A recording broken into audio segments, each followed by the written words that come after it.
চারু বলে, কেন সই করছো এসজি? যাতে আমি আর এসএস একসাথে থাকতে পারি, তাই তো?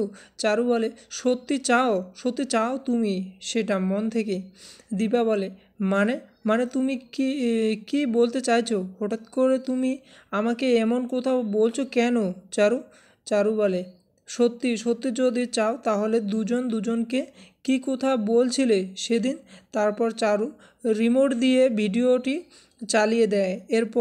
এরপর চারু বলে, কি ভেবেছো এভাবে? আমরা দুজন এভাবে যারা দুজনকে ভালোবাসে তারা অন্য কারো সাথে থাকতে পারবে কেন? তাহলে এইসব করে আমার লাইফটাকে নষ্ট করতে চেয়েছিলে।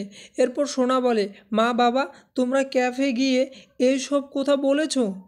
আর দীপার হাত থেকে সে সময় দীপার হাতে ডিভোর্স পেপারগুলো পড়ে যায়। সোনা বলে, কি হলো? কিছু বলছো না যে? কেন কেন তোমরা এরকম করেছো? মা বলো বাবা, প্লিজ। এরপর উর্মি সূর্যকে বলে, আপনি আপনি অন্তত আমাদেরকে বলতে পারতেন আপনার মনে কি চলছে। এরপর সাক্ষ্য বলে, জাস্ট মোবাইল। চারু আর সাক্ষর ছবিটা দেখায়। তারপর চারু দীপাকে নিয়ে যায় ঘরে।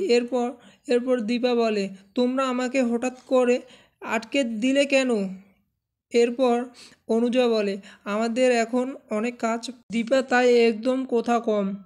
এই উর্মি, শাড়িটা দীপাকে পরিয়ে দেখো তো কেমন লাগছে।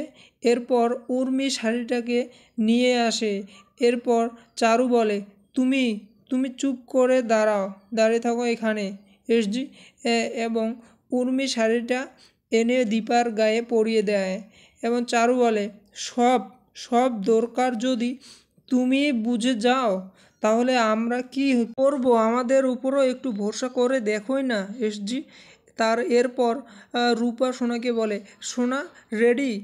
সোনা বলে, হ্যাঁ রেডি, কিন্তু বুঝতে পারছি না কে কার কাছে যাবে। রূপা বলে, ওকে, আমি বাবার কাছে যাচ্ছি, তুই মায়ের কাছে যা, ওকে? সোনা বলে, ওকে। এরপর দুজনের কাছে চলে যায়। রূপা তার বাবাকে নিয়ে আসে আর সোনা তার মাকে নিয়ে আসে। মায়ের কাছে গেলে মাকে নিয়ে আসে।